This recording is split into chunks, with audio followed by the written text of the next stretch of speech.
Hi friends, ಸುಮಾರು ಸತಿ ನಾನು ರೆಸಿಪಿ ವೀಡಿಯೋಸ್ ಹಾಕುವಾಗ ಮಣ್ಣಿನ ಪಾತ್ರೆ ಎಲ್ಲಿಂದ ತಗೊಂಡ್ರಿ ಮ್ಯಾಮ್ ಅಂತ ಸುಮಾರು ಜನ ನೀವು ನನ್ನ ಹತ್ರ ಕೇಳ್ತಾ ಇದ್ರಿ. ವಾಟ್ಸಪ್ ಗ್ರೂಪಲ್ಲಿ ಆಗಲಿ ಅಥವಾ ಇನ್ಸ್ಟಾಗ್ರಾಮಲ್ಲಿ ಆಗಲಿ ತುಂಬ ಜನ ನೀವು ನನಗೆ ಮೆಸೇಜ್ ಮಾಡಿ ಕೇಳ್ತೀರಾ, ಎಲ್ಲಿಂದ ತಗೊಂಡ್ರಿ ಮ್ಯಾಮ್ ಪ್ಲೀಸ್ ಹೇಳಿ ಅಂತ.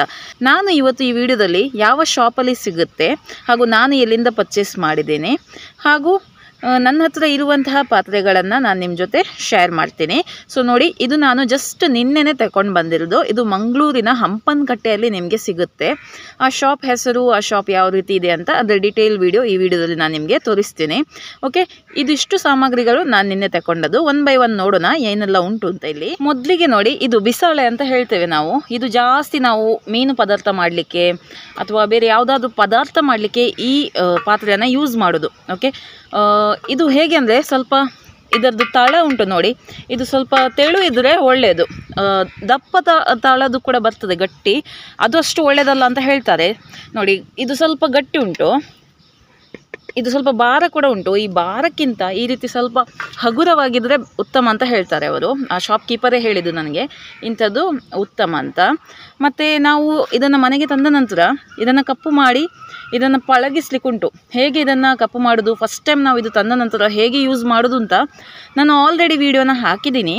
ನೀವು ನೋಡಲಿಲ್ಲ ಅಂದರೆ ಅದರ ಲಿಂಕನ್ನು ನಾನು ಈ ವಿಡಿಯೋದ ಕಮೆಂಟ್ಸಲ್ಲಿ ಹಾಕ್ತೇನೆ ಅಥವಾ ಡಿಸ್ಕ್ರಿಪ್ಷನಲ್ಲಿ ಹಾಕ್ತೇನೆ, ಅಲ್ಲಿಂದ ನೋಡಿಬಿಡಿ. ಓಕೆ, ನೋಡಿ, ಕಪ್ಪು ಮಾಡಿದ ನಂತರ ಈ ಥರ ನಾನೀಗ ಇದು ಯೂಸ್ ಮಾಡಿ ಸುಮಾರು ಸಮಯ ಆಯಿತು. ನೋಡಿ, ಈ ಥರ ಬರುತ್ತೆ ನಿಮಗೆ. ಇದರಲ್ಲಿ ವೆರೈಟಿ ಬರುತ್ತೆ ನೋಡಿ, ಈ ರೀತಿ ಕೈ ಇದ್ದದ್ದು ಕೂಡ ಬರುತ್ತೆ ಅಥವಾ ಈ ರೀತಿ ಪ್ಲೇನ್ ಕೂಡ ಬರುತ್ತೆ. ಇದರಲ್ಲಿ ನೋಡಿ, ಇದೊಂದು ಡಿಸೈನ್ ಇತ್ತು, ಹಾಗಾಗಿ ನಾನು ಇದನ್ನು ತಗೊಂಡೆ. ಕೆಲವೊಂದು ಪ್ಲೇನೇ ಬರುತ್ತೆ, ಡಿಸೈನ್ ಎಲ್ಲ ಇರಲ್ಲ. ತುಂಬ ಚೆನ್ನಾಗಿದೆ ಇದು, ತುಂಬ ಖುಷಿ ಆಯ್ತು ನನಗಿದು. ಆನಂತರ ಕೆಲವೊಂದು ಬೌಲ್ಸನ್ನು ತಗೊಂಡಿದ್ದೀನಿ ನೋಡಿ. ಈ ರೀತಿ ನಿಮಗೆ ಪದಾರ್ಥ ಹಾಕಲಿಕ್ಕೆ ಊಟ ಮಾಡುವಾಗ ಬೌಲ್ಸ್ ಬೇಕಿದ್ದರೆ ಬೌಲ್ಸನ್ನು ತಗೊಳ್ಬೋದು. ಆನಂತರ ಒಂದು ಮಡ್ಕವನ್ನು ತಗೊಂಡಿದ್ದೀನಿ. ಇದು ತಂದೂರಿ ಚಾಯ್ ಮಾಡೋದಾದರೆ, ತಂದೂರಿ ಚಾಯ್ ಮಾಡುವ ಅಭ್ಯಾಸ ಇದ್ದರೆ ನೀವು ಇದನ್ನು ಯೂಸ್ ಮಾಡ್ಬೋದು. ತುಂಬ ಕಡಿಮೆ ರೇಟ್. ನೀವು ಇದು ಖಾಲಿ ಒಂದು ಐಟಮ್ಗೋಸ್ಕರ ಅಲ್ಲಿ ಹೋಗ್ತೀನಿ ಅಂತ ಹೇಳೋದಾದರೆ ನಿಮಗೆ ಸ್ವಲ್ಪ ರೇಟ್ ಜಾಸ್ತಿನೇ. ಆದರೆ ನೀವು ಹೋಲ್ಸೇಲಲ್ಲಿ ಸುಮಾರು ಐಟಮ್ಸ್ ಒಟ್ಟಿಗೆ ತಗೊಂಡ್ರೆ ನಿಮಗೆ ಅವರು ತುಂಬ ಡಿಸ್ಕೌಂಟ್ ಕೊಡ್ತಾರೆ ಹೋಲ್ಸೇಲ್ ರೇಟಲ್ಲಿ. ಮತ್ತು ಇದಕ್ಕೆ ಮುಚ್ಚಳ ಕೂಡ ನೋಡಿ, ಈ ರೀತಿ ಮುಚ್ಚಳ ಕೂಡ ನಾನು ತಗೊಂಡಿದ್ದೀನಿ. ಹಾಗೆ ಒಂದು ಉಪ್ಪಿನಕಾಯಿ ಹಾಕಲಿಕ್ಕೆ ಇದನ್ನು ಕೂಡ ತಗೊಂಡಿದ್ದೀನಿ. ಬೇರೆ ಬೇರೆ ಸೈಜಲ್ಲಿ ಉಂಟು. ನನಗೆ ಚಿಕ್ಕ ಚಿಕ್ಕ ಸೈಜ್ ತುಂಬ ಇಷ್ಟ, ಹಾಗಾಗಿ ನಾನು ಇದನ್ನೆಲ್ಲ ನಾನು ಕಲೆಕ್ಟ್ ಮಾಡಿರ್ತೇನೆ. ನನಗೆ ಈ ರೀತಿ ಪಾತ್ರೆಗಳನ್ನೆಲ್ಲ ಕಲೆಕ್ಟ್ ಮಾಡೋದು ತುಂಬ ಇಷ್ಟ. ಅಂದರೆ ಇದೆಲ್ಲ ಸಿಗೋದಿಲ್ಲ ಮತ್ತೆ. ನೋಡಿ, ಇದು ನಿಮಗೆ ಹೀಗೆ ಎಣ್ಣೆ ಹಾಕಲಿಕ್ಕೆ ಯಾವುದಕ್ಕಾದ್ರೂ ಯೂಸ್ ಆಗುತ್ತೆ. ಇದು ನಿಮಗೆ ತುಂಬ ಚೆನ್ನಾಗಿದೆ ಇದು, ಹಾಗಾಗಿ ನಾನು ಇದನ್ನು ತಗೊಂಡಿದ್ದೀನಿ. ಈಗ ಇದು ನಾನು ಹೊರಗಡೆ ಅಡುಗೆ ಮಾಡೋದಾದರೆ ಇನ್ನು ಮುಂದೆ ನೀವು ಆಲ್ರೆಡಿ ನೋಡಿದ್ದೀರ, ನಾನೀಗ ಎಲ್ಲ ಔಟ್ಡೋರ್ ಮಾಡ್ತಾಯಿದ್ದೀನಿ ವಿಡಿಯೋ. ಸೊ ಔಟ್ಡೋರ್ಗೆ ನನಗೆ ಇದು ಸ್ವಲ್ಪ ಬೆಂಕಿ ಮಾಡಲಿಕ್ಕೆ ಇದನ್ನು ನಾನು ಯೂಸ್ ಮಾಡ್ತಾ ಇರೋದು. ಇದು ತುಂಬ ಚೆನ್ನಾಗಿದೆ ನೋಡಿ. ಸ್ವಲ್ಪ ಚಿಕ್ಕ ಸೈಜ್ ತಗೊಂಡಿದ್ದೀನಿ. ಇದರಲ್ಲಿ ದೊಡ್ಡದು ಕೂಡ ಬರುತ್ತೆ ನಿಮಗೆ. ಸೊ ಇದರಲ್ಲಿ ಬೆಂಕಿ ಮಾಡಿ ನೋಡಿ, ಇದರಲ್ಲಿ ಈ ರೀತಿ ಇಟ್ಟು ನೀವು ಅಡುಗೆಯನ್ನು ಮಾಡ್ಬೋದು. ನಿಮಗೆ ಹೊರಗಡೆ ಅಡುಗೆ ಮಾಡಲಿಕ್ಕೆ ಇಷ್ಟ ಇದ್ದರೆ ಈ ರೀತಿ ನೀವು ತಗೊಳ್ಬೋದು. ಅದೇ ರೀತಿ ನೀರನ್ನು ಕುಡಿಲಿಕ್ಕೆ ನೋಡಿ, ನೀರಿನ ಫಿಲ್ಟರನ್ನು ತಗೊಂಡಿದ್ದೀನಿ. ಈ ಥರದ್ದು ಫಿಲ್ಟರ್, ಇದಕ್ಕೆ ಟ್ಯಾಪ್ ಉಂಟು, ಹಾಗಾಗಿ ನಾವು ಪದೇ ಪದೇ ಇದರ ಮುಚ್ಚಳವನ್ನು ಓಪನ್ ಮಾಡಿ ನೀರನ್ನು ತೆಗಿಬೇಕಂತೇನಿಲ್ಲ. ಈ ಟ್ಯಾಪಿಂದ ನೀರು ಬರುತ್ತೆ.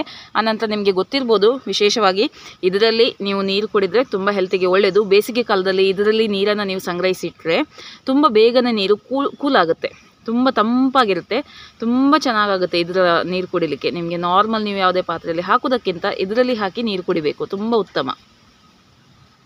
ಹಾಗೆ ನೋಡಿ, ಇದು ನಮ್ಮದು ಓಡು ದೋಸೆ ಅಂತ ಹೇಳ್ತೀವಿ. ಇದು ಮಂಗಳೂರಲ್ಲೆಲ್ಲ ಜಾಸ್ತಿ ಮಾಡ್ತೇವೆ. ಓಡು ದೋಸೆ, ಕಪ್ಪ ರೊಟ್ಟಿ ಅಂತ ಹೇಳ್ತೀವಿ ನೋಡಿ, ಆ ದೋಸೆ ಮಾಡಲಿಕ್ಕೆ ಇದು. ಮತ್ತು ನಿಮಗೆ ಸಾಸ್ ಪ್ಯಾನ್ ಎಲ್ಲ ಸಿಗುತ್ತೆ, ಕೈ ಇದ್ದ ಸಾಸ್ ಪ್ಯಾನ್ ಎಲ್ಲ. ಸೊ ನಿಮಗೆ ಬೇಕಿದ್ರೆ ಅದನ್ನು ತಗೊಳ್ಬೋದು. ಆನಂತರ ಇದ್ರ ಬಗ್ಗೆ ನೀವು ವಾಶ್ ಮಾಡುವ ಬಗ್ಗೆ ಹೇಳಬೇಕು ಅಂದರೆ, ಇದನ್ನು ಸೋಪಲ್ಲೆಲ್ಲ ಹಾಕಿ ತಿಕ್ಲಿಕ್ಕೆ ಹೋಗಬೇಡಿ. ಮನೆ ಹತ್ರ ಬೂದಿ ಇದ್ದರೆ ಬೂದಿಯಲ್ಲಿ ವಾಶ್ ಮಾಡಿ. ಒಮ್ಮೆ ಯೂಸ್ ಮಾಡಿದ ನಂತರ ಇದನ್ನೆಲ್ಲ ಬೂದಿಯಲ್ಲಿ ವಾಶ್ ಮಾಡಿ. ಈಗ ಕೆಲವರು ಫ್ಲ್ಯಾಟಲ್ಲಿ ನಿಲ್ತಾರೆ, ಕೆಲವರ ಹತ್ರ ಬೂದಿ ಇರಲ್ಲ. ನಾನ್ ವೆಜ್ ಎಲ್ಲ ಮಾಡ್ತೀರಾ ನೀವು, ಅದಾದ ನಂತರ ಹೇಗೆ ವಾಶ್ ಮಾಡೋದು ಅಂದರೆ ಬಿಸಿ ನೀರಲ್ಲಿ ವಾಶ್ ಮಾಡ್ಕೊಳ್ಳಿ. ಸ್ವಲ್ಪ ಲೆಮನ್ ಜ್ಯೂಸನ್ನು ಹಿಂಡಿ, ಲೆಮನ್ ಜ್ಯೂಸ್ ಮತ್ತು ಸ್ಕ್ರಬ್ಬಿಗೆ ಹಾಕಿ, ಸೋಪ್ ಹಾಕಬೇಡಿ ಸ್ಕ್ರಬ್ಬಿಗೆ. ಸ್ಕ್ರಬ್ಬಲ್ಲಿ ಅಂದರೆ ಸಾಫ್ಟ್ ಸ್ಕ್ರಬ್ ಬರುತ್ತಲ್ಲ, ಸ್ಟೀಲಲ್ಲೆಲ್ಲ ಬೇಡ. ನಮ್ಮದು ತೆಂಗಿನ ನಾರಲ್ಲಿ ಕೂಡ ನೀವು ತೊಳೆದ್ರೆ ಬೆಸ್ಟ್. ತೆಂಗಿನ ನಾರಿಲ್ಲ ಅಂದರೆ ಸಾಫ್ಟ್ ಸ್ಕ್ರಬ್ ಬರುತ್ತಲ್ವ, ಸ್ವಲ್ಪ ಲೆಮನ್ ಜ್ಯೂಸ್ ಹಾಕಿ ನೀವು ತಿಕ್ಕಿದರೆ ಆಯಿತು. ಸೊ ಇದನ್ನು ತೊಳೆಯೋದು ಆ ರೀತಿ. ಸೋಪ್ ಎಲ್ಲ ಹಾಕ್ಲಿಕ್ಕೆ ಹೋಗಬೇಡಿ, ಯಾಕಂದರೆ ಇದರದ್ದು ಪ್ರಾಪರ್ಟಿ ಏನಂದರೆ, ಇದು ಸೋಪ್ ಹಾಕಿದ ಕೆಮಿಕಲ್ ಏನು ಹಾಕ್ತೀವಿ ನೋಡಿ, ಅದಿದು ಹೀರ್ಕೊಳ್ಳುತ್ತೆ ಮತ್ತು ಇದರೊಳಗೆ ಅದು ಬಾಕಿ ಆಗುತ್ತೆ. ಹಾಗಾಗಿ ಸೋಪೆಲ್ಲ ಅವಾಯ್ಡ್ ಮಾಡ್ಕೊಳ್ಳಿ, ಕೆಮಿಕಲ್ಸ್ ಇದರ ಮೇಲೆ ಯೂಸ್ ಮಾಡೋದನ್ನು ಅವಾಯ್ಡ್ ಮಾಡ್ಕೊಳ್ಳಿ. ಈಗ ಇದು ಎಲ್ಲಿ ಸಿಗುತ್ತೆ ಅಂತ ನೋಡೋಣ, ಶಾಪ್ ಡೀಟೇಲ್ಸ್ ನೋಡೋಣ. ಭಾರತ್ ಸಪ್ಲೈಸ್ ಅನ್ನೋ ಶಾಪಲ್ಲಿ ನಿಮಗೆ ಈ ರೀತಿ ಮಣ್ಣಿನ ಪಾತ್ರೆಗಳು ಸಿಗುತ್ತೆ. ತುಂಬ ಒಳ್ಳೆ ಕಲೆಕ್ಷನ್ಸ್ ಇದೆ, ಶಾಪ್ ಇದೆ, ತುಂಬ ಚೆನ್ನಾಗಿದೆ ಕಲೆಕ್ಷನ್ಸ್ ಎಲ್ಲ. ನನಗೆ ತುಂಬ ಇಷ್ಟ ಆಯಿತು. ನಾನು ನಿಮಗೆ ಹೇಳೋದಾದರೆ ನೀವು ಹೋಲ್ಸೇಲಲ್ಲೇ ತಗೊಂಡ್ಬಿಡಿ, ಯಾಕಂದರೆ ರೇಟ್ ಕೂಡ ಕಡಿಮೆ ಸಿಗುತ್ತೆ. ನೀವು ಕೇವಲ 1 ಐಟಮ್ 2 ಐಟಮ್ ತಗೊಂಡ್ರೆ ಸ್ವಲ್ಪ ರೇಟ್ ನಿಮಗೆ ಜಾಸ್ತಿ ಆಗ್ಬೋದು. ಆದರೆ ಮಣ್ಣಿನ ಪಾತ್ರೆಗೆ ಅಷ್ಟೊಂದು ರೇಟ್ ಏನು ಇಲ್ಲ ಕಂಪ್ಯಾರಿಟಿವ್ಲಿ. ತುಂಬ ಚೆನ್ನಾಗಿದೆ ಕಲೆಕ್ಷನ್ಸ್ ಎಲ್ಲ. ನಾನು ಸುಮಾರು ಐಟಮ್ಸನ್ನು ತಗೊಂಡಿದ್ದೀನಿ ಇಲ್ಲಿಂದ. ಹಾಗಾಗಿ ನಿಮಗೇನಾದರೂ ಪರ್ಚೇಸ್ ಮಾಡಲಿಕ್ಕಿದ್ರೆ ನೀವು ಅವ್ರಿಗೆ ಹೇಳ್ಬೋದು ಮ್ಯಾಂಗ್ಳೂರ್ ರೆಸಿಪೀಸಿಂದ ನಾವು ನೋಡಿ ಬಂದಿರೋದು ಅಂತ. ನಾನು ಆಲ್ರೆಡಿ ಅವ್ರಿಗೆ ಇನ್ಫಾರ್ಮ್ ಮಾಡಿದ್ದೀನಿ, ನನ್ನ ವ್ಯೂವರ್ಸ್ ತುಂಬ ಜನ ಕೇಳ್ತಾ ಇದ್ದಾರೆ ಅಂತ. ಹಾಗಾಗಿ ನಾನು ಹೇಳಿದ್ದೀನಿ ಅವ್ರು ಬರ್ಬೋದು, ವೀಡಿಯೋವನ್ನು ನೋಡಿ ಬರ್ಬೋದು ಅಂತ ಹೇಳಿಬಿಡಿ. ನೀವು ಮ್ಯಾಂಗ್ಳೂರ್ ರೆಸಿಪೀಸಿಂದ ನೋಡಿ ಈ ಶಾಪಿಗೆ ಬಂದಿರೋದು ಅಂತ. ಓಕೆ, ಈ ವಿಡಿಯೋ ನಿಮಗೆ ಇಷ್ಟ ಆದರೆ ಈ ವಿಡಿಯೋಗೊಂದು ಲೈಕ್ ಕೊಡಿ. ಯಾರಿಗೆಲ್ಲ ನೋಡಿ ಮಣ್ಣಿನ ಪಾತ್ರೆ ಇಷ್ಟ, ಮಣ್ಣಿನ ಪಾತ್ರೆಯಲ್ಲಿ ಅಡುಗೆ ಮಾಡಲಿಕ್ಕೆ ಇಷ್ಟ, ಹೆಲ್ದಿ ಲೈಫ್ ಸ್ಟೈಲ್ ಇಷ್ಟ ಅಂಥವ್ರ ಜೊತೆ ಈ ವಿಡಿಯೋನ ಶೇರ್ ಮಾಡಿ. ಬಹುಶಃ ಅವ್ರಿಗೆ ಯೂಸ್ ಆಗ್ಬೋದು.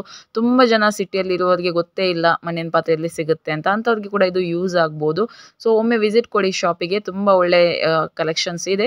ಸೊ ಬೇಗನೆ ಹೋಗಿ, ಕ್ಲೋಸ್ ಆಗುತ್ತೆ ಶಾಪ್. ಇನ್ನು ನಾಳೆ ಸಿಗ್ತೀನಿ ನಿಮಗೆ ರೆಸಿಪಿ ವಿಡಿಯೋ ಜೊತೆ ಬರ್ತಾ ಇದ್ದೀನಿ. ನಾಳೆ ಒಂದು ಸಖತ್ತಾಗಿರೋ ರೆಸಿಪಿನ ನಿಮ್ಮ ಜೊತೆ ಶೇರ್ ಮಾಡ್ತೀನಿ. ಅಲ್ಲಿ ತನಕ ಬಾಯ್.